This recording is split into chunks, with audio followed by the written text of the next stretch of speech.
Hello and welcome to Chapter 5. Oh, in Calculus 1. I messed it up. Hello and welcome back to Calculus 1. We are starting Chapter 5, Section 5.1, Approximating Area under the Curve. Sorry to disappoint you, there will be no calculus in this section. We're just going to add and multiply some numbers and that's it. So, area under the curve. Well, if you have a curve like this, which cuts through 1, 2, 3, 4, and 1, 2, 3, 4, 5, then area under this curve here is a triangle that has lengths 5 over here and 4 over there, and you just know the area for the triangle, which is 1/2 base times the height, which is 1/2 times 5 times 4, which is 10. Cool. If you have, let's say, again, your x and y, and you have your function over here, y equals to 3, which is the straight line going through 3. And you put in the bounds, let's say from 2 to 3, 4, 5, 6, 7, 8. So you put the bounds 2 to 8. Then you have a rectangle here. And that area would be a times b, if this is your a and this is your b, which in this case would be 8 minus 2 is 6, times 3, which is 6 times 3 is 18. So for some of these, we can find area under the curve just because we know basic geometry from our, second, third grade, whatever. The question is, what happens if you don't have these shapes? What's the area under square root, under e to the x, under 1 over x, right, under x squared? When you have a curve introduced, right, in that case, you can't compute using regular geometry exactly. You have to use what we call approximation. You know, get in a ballpark and be happy with it.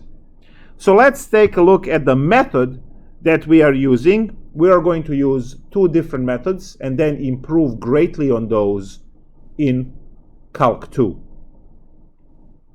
So the first method that I want to talk about here would be approximating area using left-hand points, called left-hand approximation. Now, what is happening here? Let's say you have some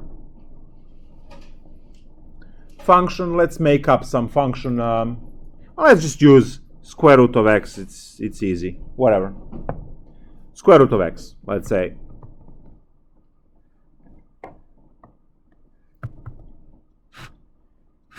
What I'm going to do is I'm going to cut at 1, 2, 3, 4, and let's say 5. And I'm going to create, in this case, 5 of these strips, which I would like to turn into rectangles and use areas of those rectangles to approximate area under the curve. Now we're going to introduce a lot of error there, but such is life. If I'm using the left-hand approximation, that means that for each one of these, I'm going to construct a rectangle by going to these values and just going across like this to create a rectangle under the curve. Now notice that the first rectangle actually has 0 area. It's a lot of error there, right? Such is life.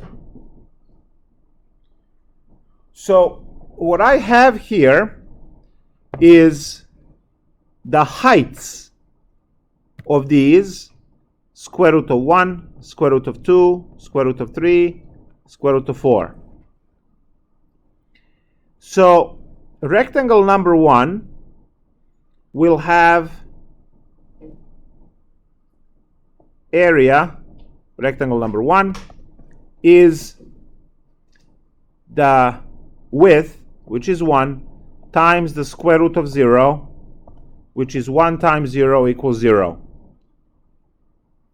Area of the first rectangle is 0 because, and you can see that the red line is exactly on the x-axis, so there's no height to that rectangle, so area is 0. Area number 2 is 1 times square root of 1, which is 1 times 1, which is 1. So area for the second rectangle is 1. Area for the third rectangle is, again, the width is 1. Right? All of these widths are 1, 1, 1, right? So, because we chose it that way. Times square root of 2 works out to be square root of 2, which is approximately 1.4, and we'll move on with our life. Fourth rectangle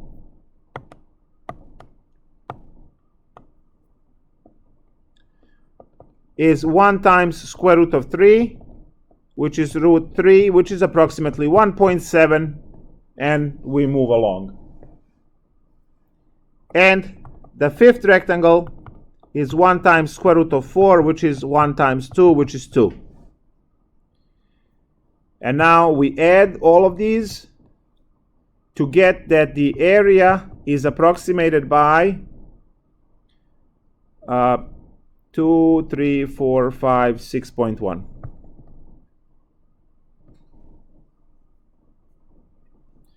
So area under square root of x from 0 to 5 is approximately 6.1 units squared. If this is done in centimeters, it's centimeters squared. If it's miles squared, and so on. Now, we have a lot of error. Everything that I color over here in pink is error. And there is a lot of it, as you can see, right? So there is a lot of error, and we would like to do better. And you can do better by subdividing these and having more calculations. There's no free lunch. You either are going to do more calculations and have less error, or you're going to do less calculations with more error, right? But we'll get there. Before we improve, we're going to take a look at the right-hand approximation. Same function, same divisions, same numbers, same everything. So go and cut at 1 and 2 and 3 and 4 and 5. And now, let's go blue. Right hand approximation. That means that for every rectangle that you consider, you will be using right point to calculate, to draw the rectangle and then to calculate. So right point and then right point, it's going to go down, right point, it's going to go down, right point out, down, out, down. There we go.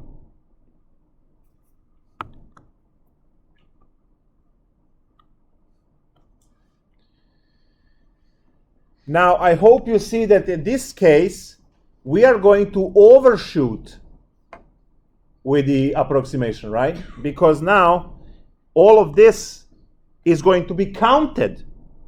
Because, okay, let me color the entire rectangle, right? If I color the entire rectangle, you see that the rectangle is bigger than what we need. So in this case, we are going to overshoot the area. Again, we have our square root of 1, square root of 2, square root of 3, square root of 4, square root of 5. Those are the values. And now we have our rectangle 1. So area 1 is 1 times root 1, which is 1. Area 2 is 1 times root 2, approximately 1.4. Area 3, 1 times root 3, approximately 1.7. Area 4, 1 times root 4, that's equal to 2. And finally, area 5, 1 times root 5 is equal to about 2.2. Add them all together, and now area works out to be 2, 4, 6, 7, 8.3 units squared. I'm going to go up there and add units squared.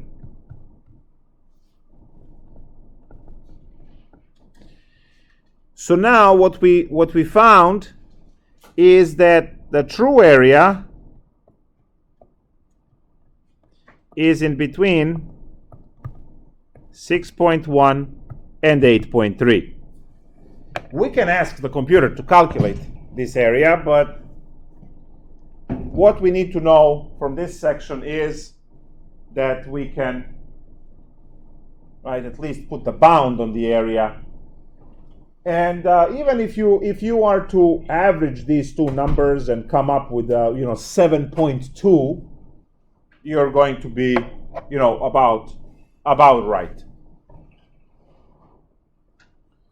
So what we got now is this very simple way to approximate area under any function, because you will be splitting that f of x into these vertical strips, and then you will be using function to calculate the height, and you will have the width calculated because you know how many rectangles, the divisions you want. So in general, if you are to have some function f of x, doesn't matter what it looks like, you can divide into strips. The first strip is A, and the last value is B, because you will always get interval A to B to compute this at. Now, how many of these rectangles do you want? Well, the picture shows 5, but you can have any number. If you call yourself computer science, you will go and code this and put 10,000, because computer can just plow through it. So over here, we're going to have n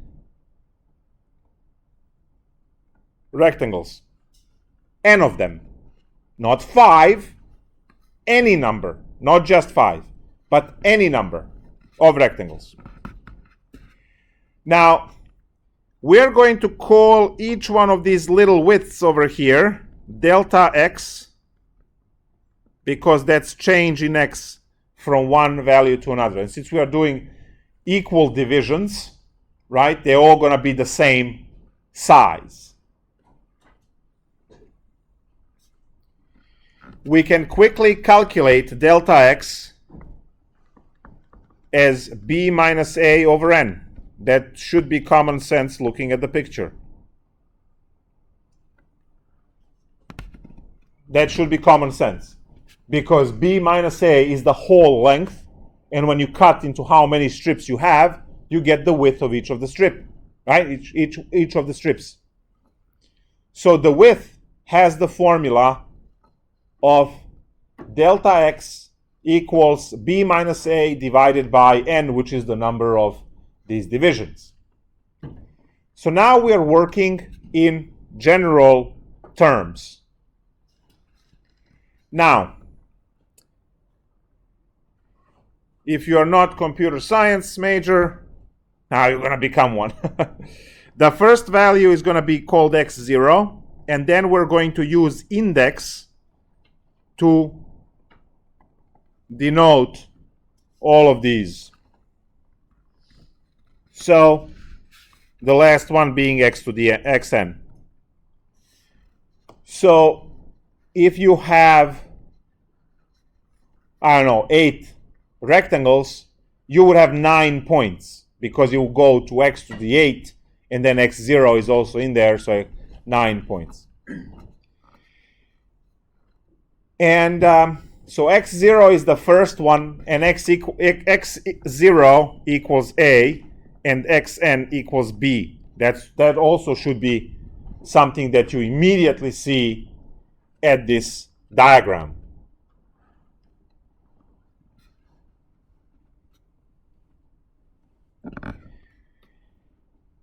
The tops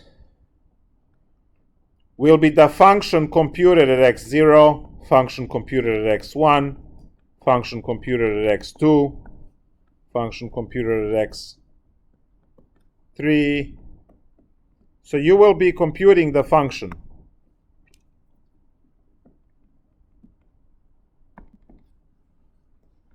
All the way to function computed at xn, which is the last one.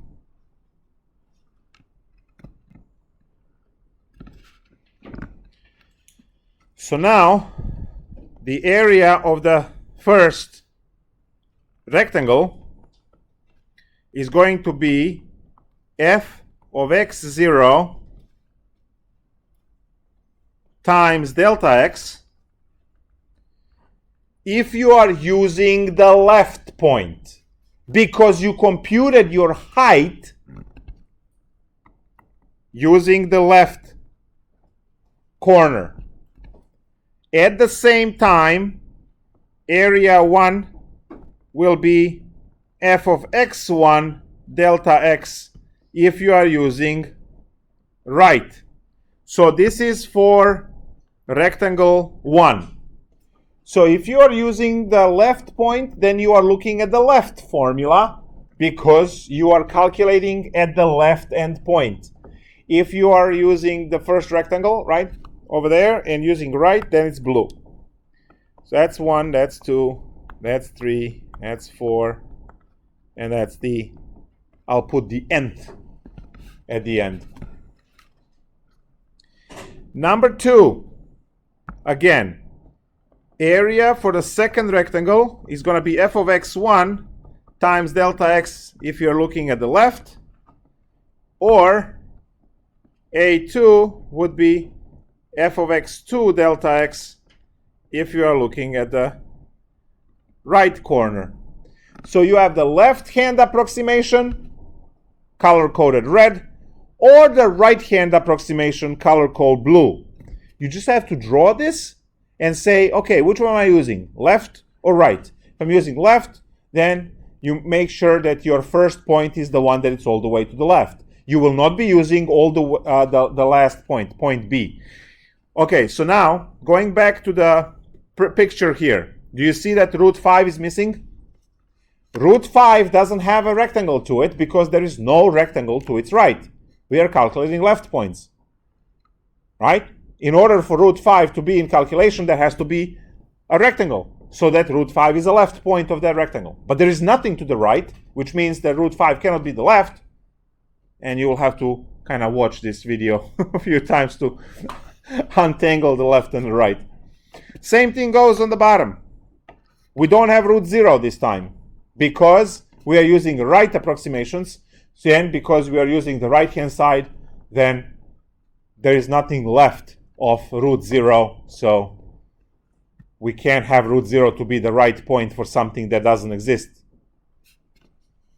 So you are never going to use all of the points. You're either skipping the first point or you're skipping the last point, depending whether you are doing left or right approximations, which is why they're offset by 1 in this explanation here. Let's go number 3. So again, red, so the third area is f of x2 delta x for the left, and you can see that for the third rectangle, in order for the, right, if you draw a rectangle on the left, you see that you are using the height of x2 and delta x as the width.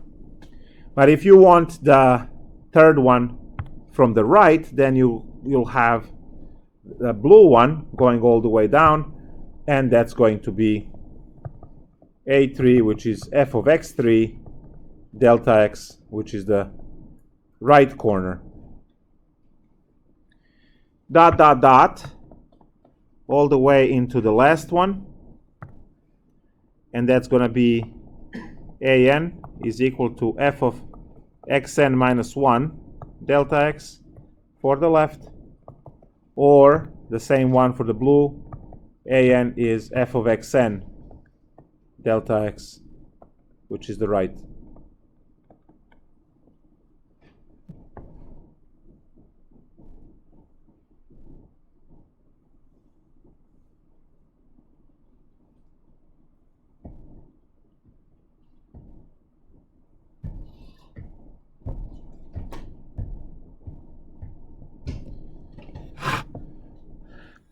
We are going to introduce this counter n.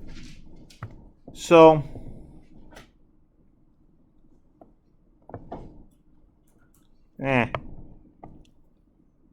xn is x0, x1, x2, x3, x4, going on forever. N is a counter, and it goes 0, 1, 2, 3, 4. Now, a lot of books use I as a counter as well.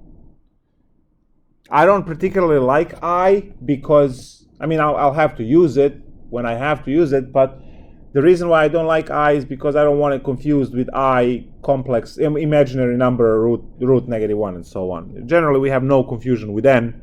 Lowercase I, you might, for whatever reason, go there.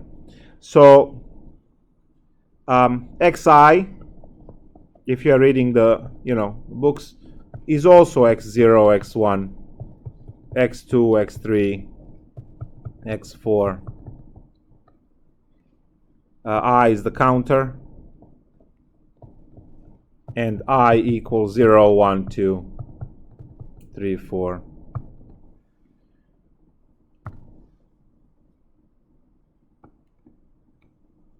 So one or the other.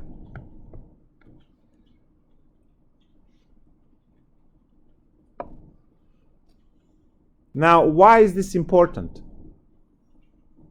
Well, if we are looking for the area, we just add all together. So area 1 plus area 2 plus area 3 plus area 4 plus dot dot dot plus eventually area n. When you plug in these formulas, you will get your, let's go with the left.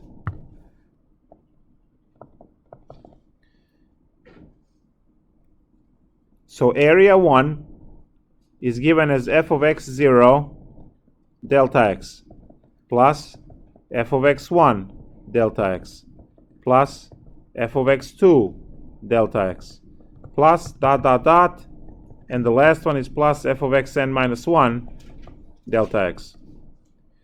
I hope you see that you can factor out delta x, and what you're left with is f of x0 plus f of x1 plus f of x2 plus dot dot dot plus f of xn minus 1, again, because we leave this for any amount of variables. And now I'm going to introduce something that you are going to use a lot in your Calculus 2 class. It's called summation notation. So this is going to become delta x times the sum of f of xi where I starts at 0 and goes to n minus 1 in this case. And your area will be approximated by this, which now warrants us, so this is our left approximations, and it's just a fancy mathematical notation. In the background is just adding and multiplying numbers, so nothing special. All right, so let's see what is this summation notation.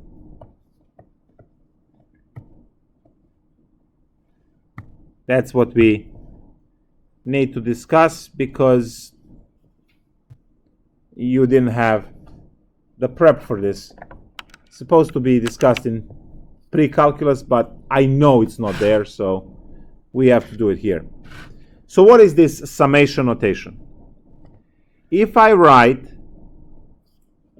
summation, I goes from 3 to 7 of I, you have the values of a counter which goes 3, 4, 5, 6, 7.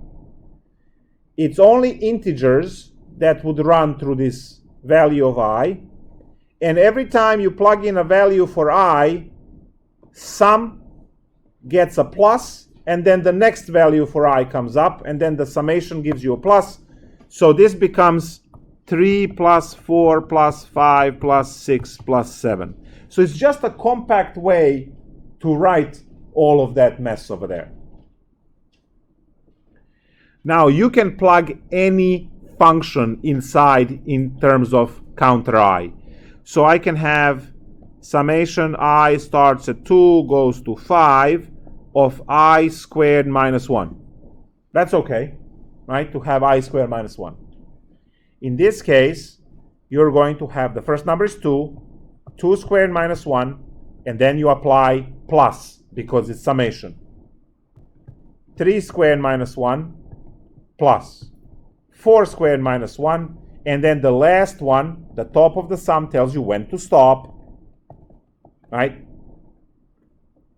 Stop at when I is 5. And now you can compute all of these values. So that's a 3 plus 8 plus 15 plus 24. And when you add all of these, what do I have? 30, 39, and 1150. Over here we have 25. I didn't add it all the way.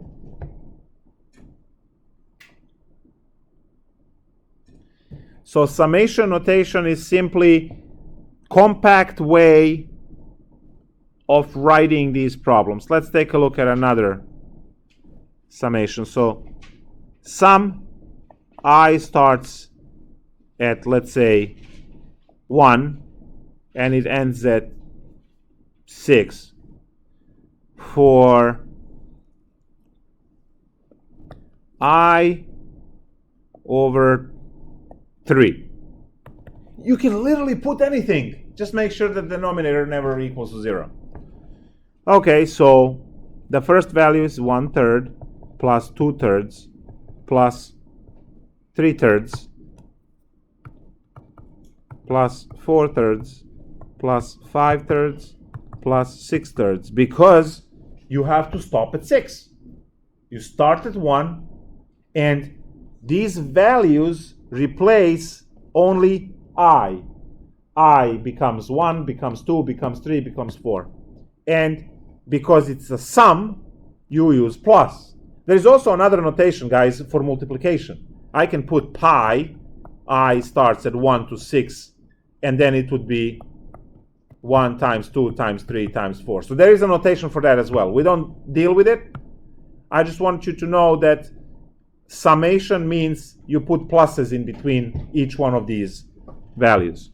So now, since they all have the common denominator of 3, we can just add the tops and we can make pairs. So 10, 21, which is 7 at the end. right? 10, 21 divided by 3, 7. Good.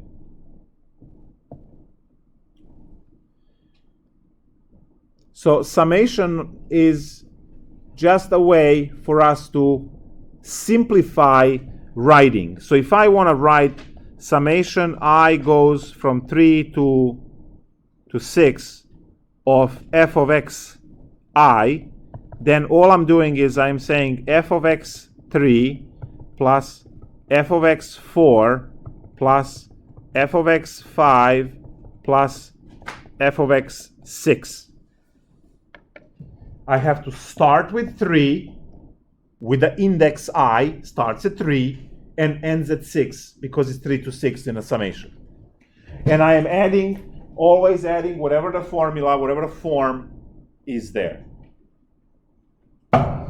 So now, if I say that, let's say, let f of x be square root of x, then all of this would be square root of x cubed, x3 plus square root of x4 plus square root of x5 plus square root of x6. And you know what x3, x4, x5 are because you have the diagram you drew and you calculated each one of those. So whatever happens with these summations, right, you can always, you're supposed to plug in, you're supposed to run all of the values. And the good thing about this is we are dealing only with a finite number of this. Your Calc 2 is infinite series. So it goes from 0 to infinity, or 1 to infinity, or 6 to infinity, right? But that's Calc 2, chapter 10, and then power series, chapter 11. Then differential equations, chapter 3.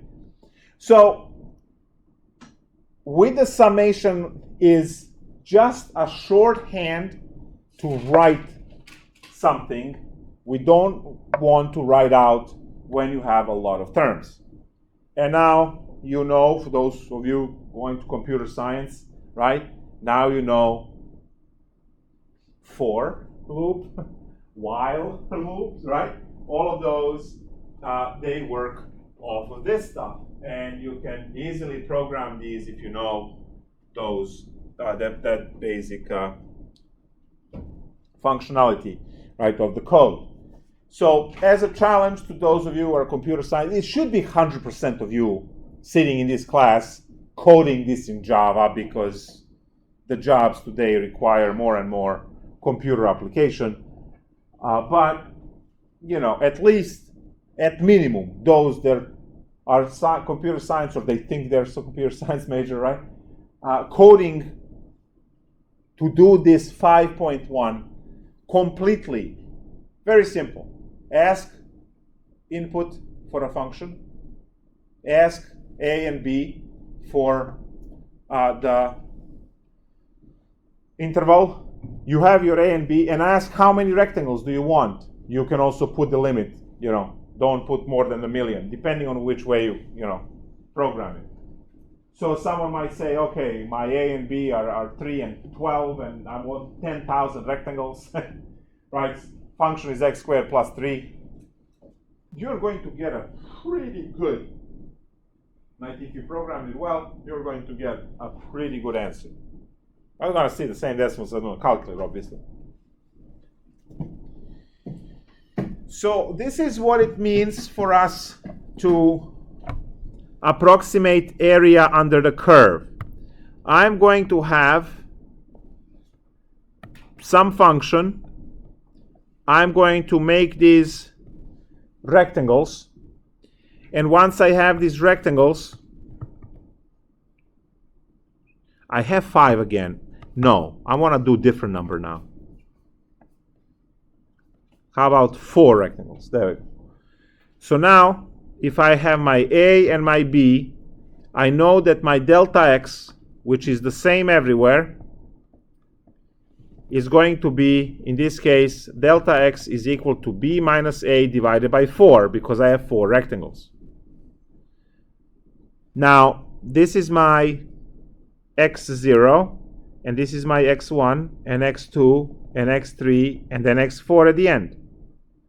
And you get each one by simply adding delta x. So x1 is x0 plus delta x, x2 is x1 plus delta x. You can also calculate it at x0 plus 2 delta x, right? And you can come up with all of the values down the line for all. And now why do you need them? Because this stops. That's f of x0, f of x1, f of x2, f of x3, which provides the heights of your rectangles. So you can't escape calculating every single one of these and then using them as the input in your function to compute the height of the rectangle. And finally, one more time, if you are dealing with the left rectangles, you go to the left point and you draw the rectangle. If you're dealing with the right, you go to the right point and draw the rectangle. And as you can see, one is going to overshoot the area, the other one is going to undershoot, right? And maybe taking some kind of crude average there, might get you closer to, but at least you are creating, the bounds, the lower bound and the upper bound.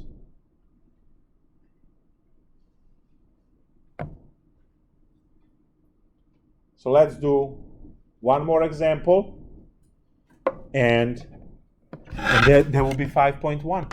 There's nothing else other than understanding, to figure out the left point, right point, and all that kind of stuff. So I'll let you try figure this out and compute -3 to 4 with, let's say, 5 rectangles. This is going to introduce some absolutely disgusting calculations with fractions that you will be squaring and all that kind of stuff. But it's not that, not that bad. Let's see what you get. So draw the domain. Once you draw the domain, you partition it, get all the values.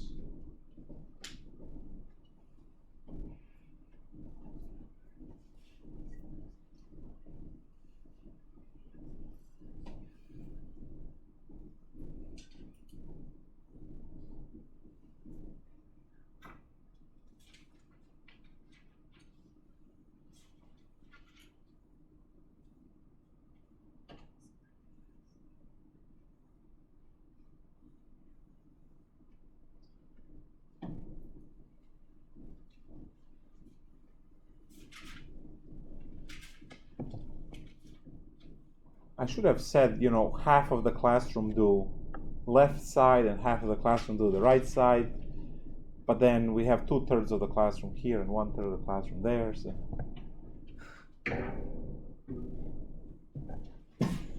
So do whatever you want, left or right.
Okay, let's take a look. So the first thing we do is we draw the partition. We don't need anything other than the partition. And calculate our delta x as b minus a divided by the number of rectangles, which is 7/5. Great. Right, 7/5. So my x0 is -3. And now I'm supposed to add 7/5 to create 5, because this is going to be x1, x2, x3, x4, and x5. And it must land at 4 at the end. So -3 in terms of fifths is -15/3. When you add 7 to that, you get -8. Should say 15s. I mean 5s. And then you take 7, it's -1/5. And now it's 6/5. And 6 and 7 is 13/5. And finally 20/5. And you can see that 20/5 works out perfectly to be 4. So those are your values. And now let's say you want to use left.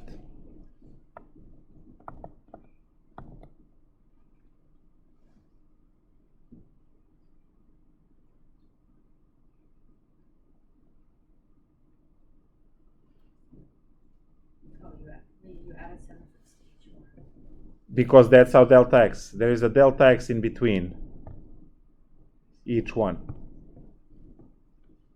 Delta x, delta x. So I kept adding 7/5 to create each number, because the previous one plus delta x, which is 7/5, gets you the next one. And when you add 5 delta x's, you end up with a 4.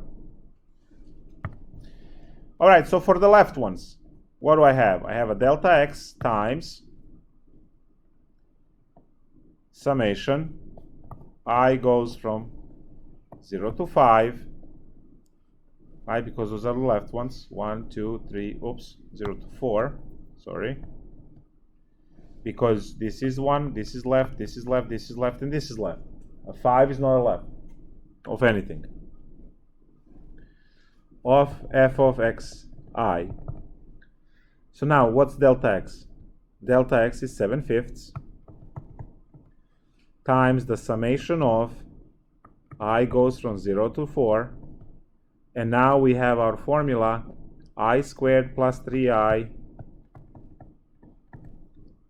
minus 1. So we start plugging. No, xi squared, holy nightmare. Xi squared and then xi. 3xi. Because our x's now have to take 1 at a time.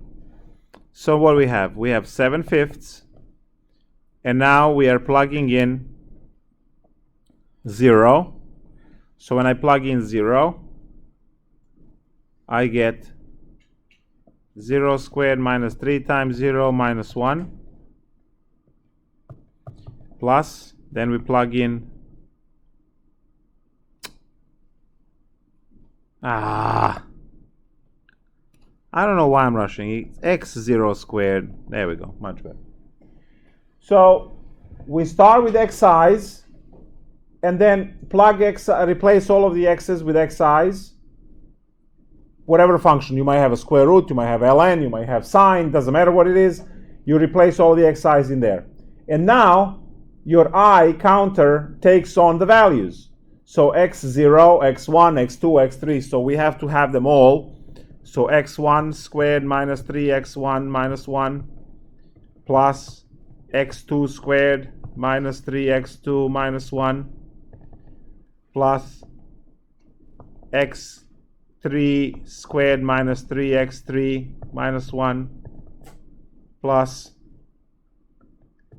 x4 squared minus 3x 4 minus 1.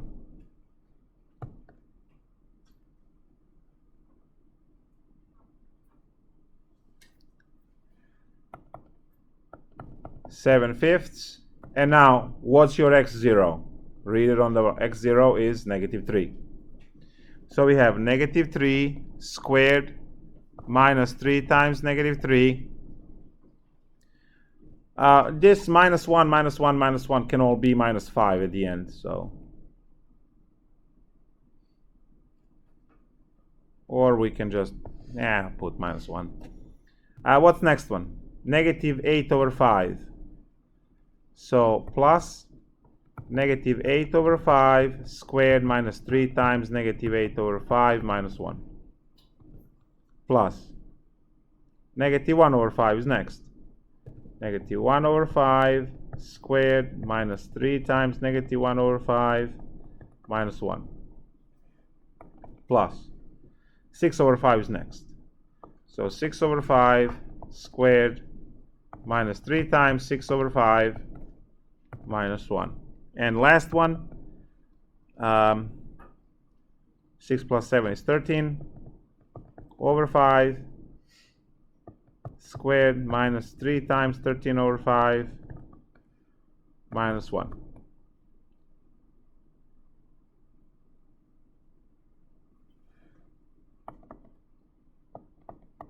(7/5). And now we compute all of these. It's just a lot of mess, as you can see. That's why we write computer code to do this. We don't do it by hand. 9 plus 9 minus 1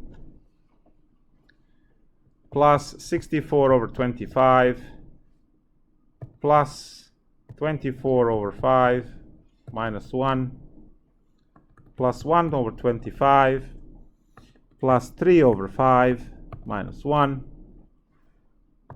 plus 36/25 minus 18/5 minus 1 plus 13 squared is 169 divided by 25 minus 39/5 minus 1. 7/5 times 9 plus 9, 18. 18 minus 5 is 13. So these are the whole numbers.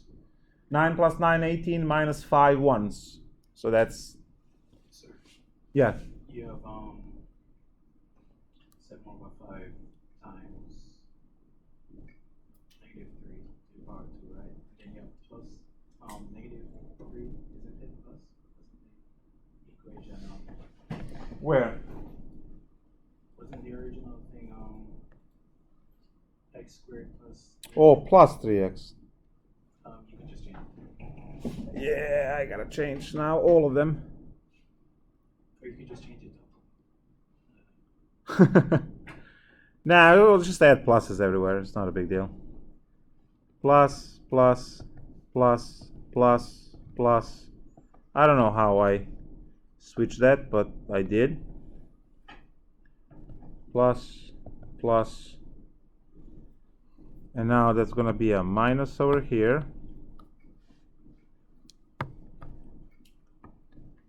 And then this one is going to be a minus.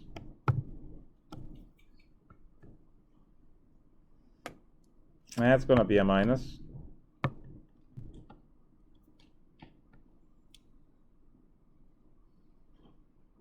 That's going to be a plus. And that's going to be a plus. Okay, great. So it's no longer 13. Now it's -5. Great. 64 plus 1 is 65. And then I have 36 and 169. So that's 11, 20, 14, 17, 270 over 25. And then the ones with 5s, I have -24, I have -3, I have positive 18, and I have positive 39. So 39 minus 24 is 15, and 18 minus 3 is also 15, so that's 30 over 5.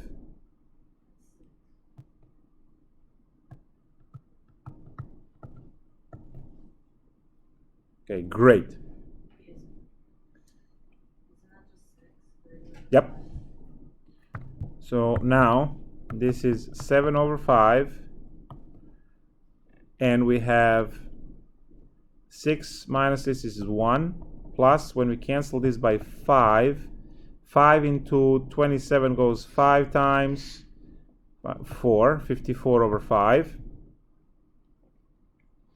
So this is 7 over 5 times 5 over 5, that's a 59 over 5. So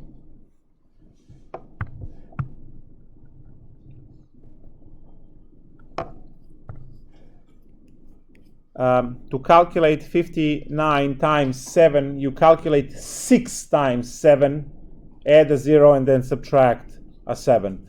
So 6 times 7 is, very good, add a 0, 420, minus 7, 413. So 413 over 25.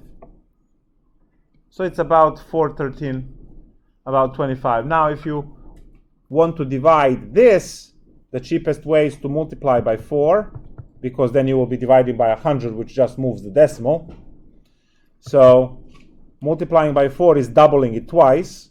That's going to be 826, 1652, and then 2 decimals. So about 16.52 for the, unless there's other 17 mistakes along the way somewhere in calculations. But this is what 5.1 is. There are no calculus here. It's just shoveling these fractions and plugging them into a function to come up with these values. And we'll resume calculus next class. Bye.